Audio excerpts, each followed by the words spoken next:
What makes a Bible a reader's edition?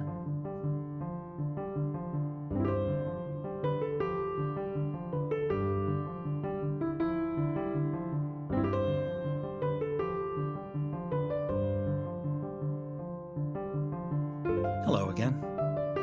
I am a fan of the Jerusalem Bible, as I've said multiple times. I use it, or have used it, for morning and evening prayer for the majority of this year. Recently switched to another translation, mainly because of injuries that I sustained that made it difficult to use my left arm. And this is a big book and difficult to handle with two hands. That and I'm mainly living on the first floor of a home that I usually inhabit the second floor primarily of. And if I'm going to have stacks of books around me, they probably should be smaller books. So I switched it up a little bit, but I do love the Jerusalem Bible. I love the translation. It's a very free translation, so I understand it's not the most literal. I'm okay with that. Um, the typeface, the formatting, the spacing on the page is so pleasing to read.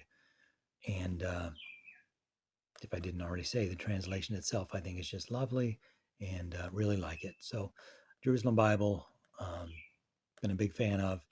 I recently picked up this new Jerusalem Bible, Reader's Edition.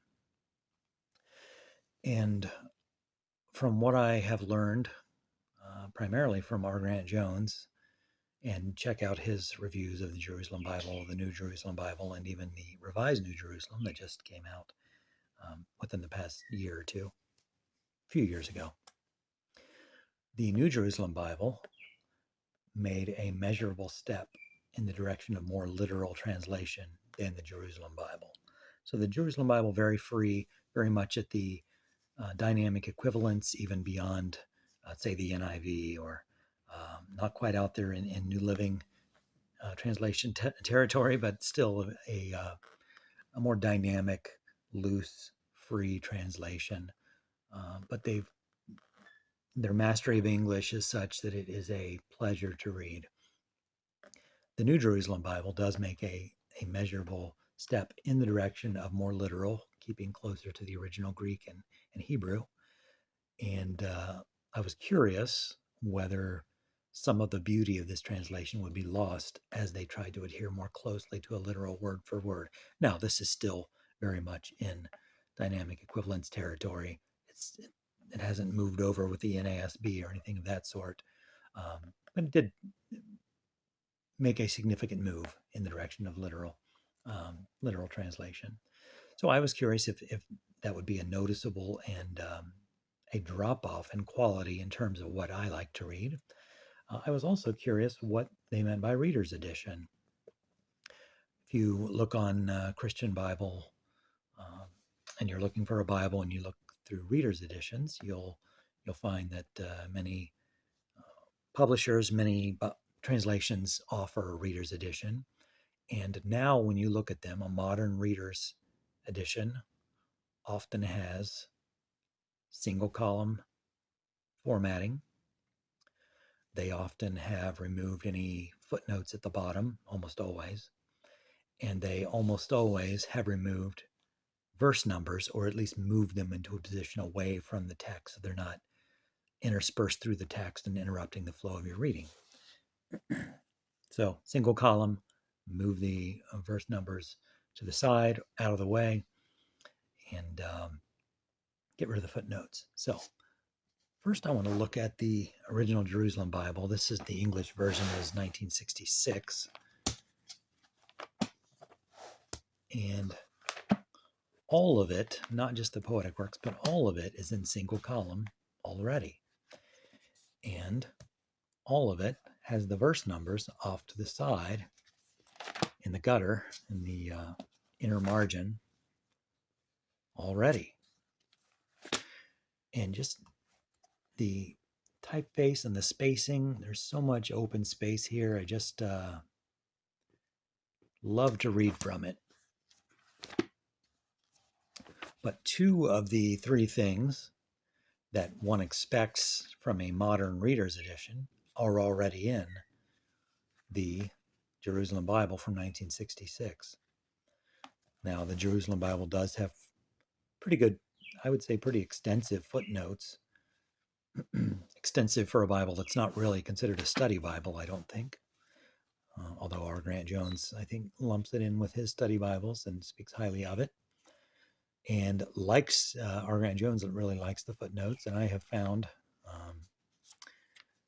similarly that they are quite useful, and they're kind of a combination of kind of translator's notes and clarification and references. So on some of these, it will give a alternate reading. It might give some context, but it will also direct you to other places in the Bible where you can find the similar phrase or word or idea or theme. So you can kind of follow the chains a little bit here. So actually pretty helpful. A lot of the notes are, you know, critical textual kinds of, a little on the liberal side perhaps. But a lot of them are very useful. So my curiosity was, how does this reader's edition, what makes it a reader's edition? How does it alter the text, the layout, or the physical aspects of the text? Now, first of all, it is a smaller book. It's almost as thick, but it is smaller in other dimensions, height and width, as you can hopefully see. They did offer I think the original Jerusalem Bible, New Jerusalem Bible, this, by the way, the English version, 1985. They did offer this in a edition very much like, similarly sized with this Jerusalem Bible. And I think the one R. Grant Jones reviews is that version that's comparable in size to the Jerusalem Bible. And his New Jerusalem Bible, well, we'll get into that in a minute. Okay, so 1985. This, by the way, my version is the British printing, Darton, Longman, and Todd. Not to be sold in the U.S. If you bought it in the U.S., you would be buying the Doubleday version. Get this big thing out of the way. First of all, let's just appreciate the middle school language arts textbook graphics we have going on here. It's a hardcover. It is a sewn binding with, looks like, blue and white head and tail bands. One ribbon that came with it that's rather frayed and really wasn't that high quality probably when it was new. But so we see really big here, Reader's Edition. I guess not really big, but on the front, on the very front, Reader's Edition. And just opening it, you see immediately that they appear to have taken a step backwards, because this Reader's Edition took what had been a single column and split it up into double column. They also took the verse numbers that had been in the inner margin and not interspersed with the text, interrupting the flow of your reading, and they've stuck them back inside the text. Also, these big section headings in bold. The Jerusalem Bible does have section headings, but I don't think they're quite as much in interference as these big bold section headings are. Now, the prophetic writings, the poetic writings, they do have in single column, which is nice, but why do you call it a reader's edition when you have separated it into two columns and put the verse numbers back in, taking away two of the things that are best about the Jerusalem Bible and things that you expect in a reader's edition, and just taking those away and calling this a reader's edition? Now, they have removed almost all of the footnotes. There are very few. There's one on this page, as you can see. but they've taken away almost all the footnotes. Now, I'm going to consider that almost a plus at this point because, yeah, for a reader's edition, if I'm just reading it for the lectionary readings for morning and evening prayer, or following along if I'm listening to it online and reading, I don't necessarily need those footnotes there. That, and from what I understand from Ted over at St. Irenaeus Ministries, I'll put a link to his YouTube channel as well. He has a great video reviewing some Bible translations, and he's no fan of the Jerusalem or New Jerusalem Bible, by the way. But his assessment is that the Jerusalem Bible had some sort of liberal notes, footnotes.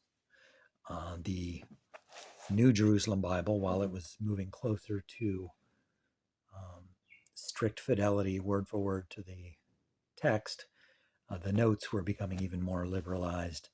And then my understanding is the Revised New Jerusalem Bible took another step in that direction with more liberal notes at the bottom, while taking another step towards literal word-for-word translation. So almost moving in opposite directions, depending on what your opinions are on those things. So for me, the removal of the footnotes is good. That says Reader's Edition. But the other two, the font is, I measured it with my little ruler pencil in centimeters, and it is a slightly smaller font here.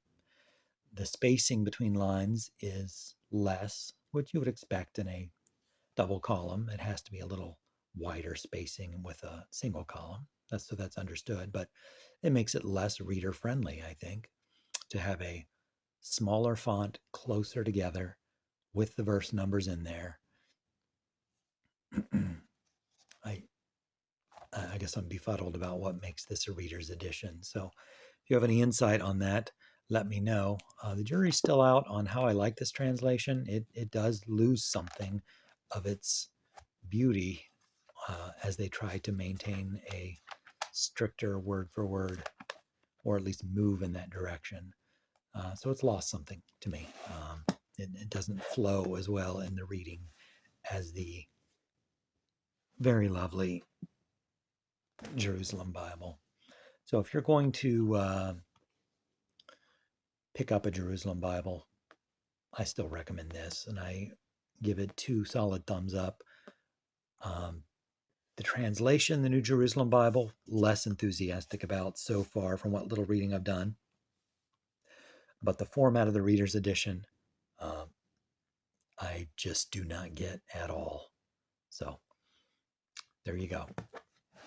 So the bottom line of that is I'm just considering it physical therapy and reading from the original Jerusalem Bible, while this is more collecting dust, which is a shame because look at those colors. How about that? Middle school language arts textbook. Anyway, not nearly as classy as the Jerusalem Bible with this Jerusalem cross. Just a good looking, even though this is very cheap fake leather. Neither here nor there. So, what do you expect when you see Reader's Edition? What does that mean to you? And can you explain to me how this is a Reader's Edition? I'd like to hear it. Thanks for watching this review. If I do a little more reading in this Bible, maybe I'll touch base again and give a fuller review on the translation. But R. Grant Jones has done such a good job, I may not revisit it. Thanks for watching this longer than it needed to be review of the New Jerusalem Bible Reader's Edition. Hope to see you here again next time.